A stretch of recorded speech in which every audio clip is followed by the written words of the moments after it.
levels at a way that it doesn't make your A1C too high. And that's when you start going blind and losing toes, stuff like that. So I commend you. You were diagnosed as diabetic when you were 13, and you're in your 30s now. You've done well. It was a lot of trial and error, like a lot of trial and error. I'm not gonna sit up here and like I had it all together. I had help, and no shade to my family or anything, but they just didn't know. And back then, you didn't have YouTube. Right. You didn't have where you can look up research. You would have to literally buy a book.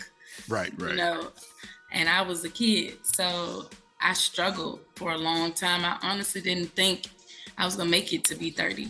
So to get to this place where I'm 35 is just, I count it all joy.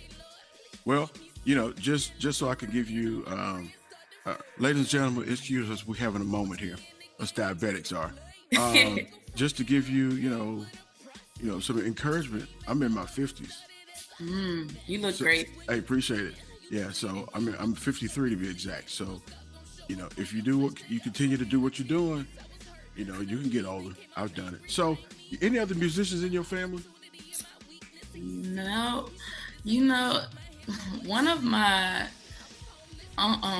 my grandfather's brothers was in the music industry. They called him Red, and he was an executive for Motown, but I never got to meet him. He passed before I got to meet him.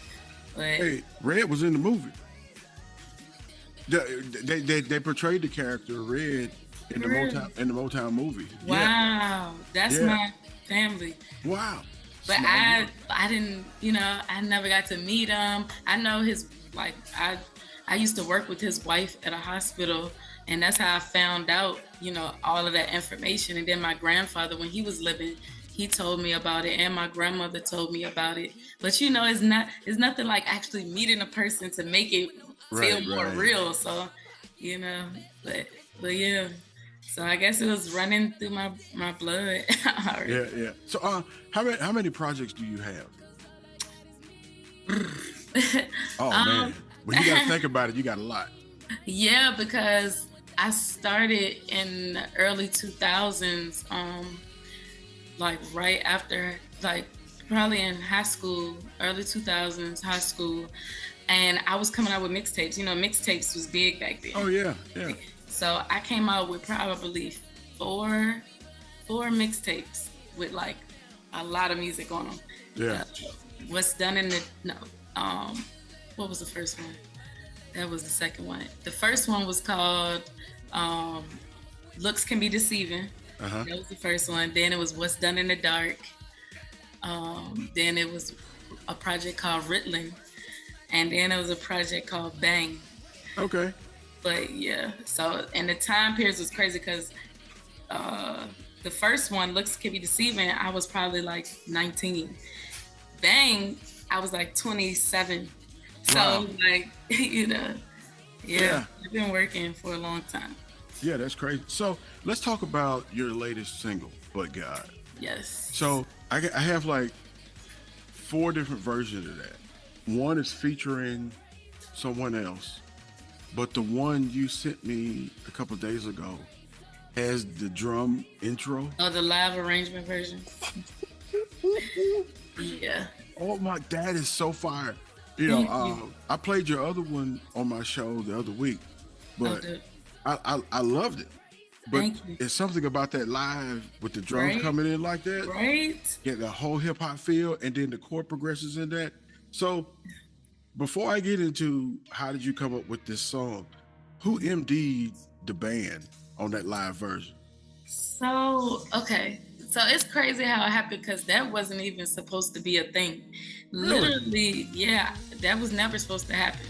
What happened was I had the original version and I was gonna press the go with the original version. But then when we shot the video, it's a guy named Juby Nation. He's a dope producer, graduated from Berklee School of Music, and he plays for my church.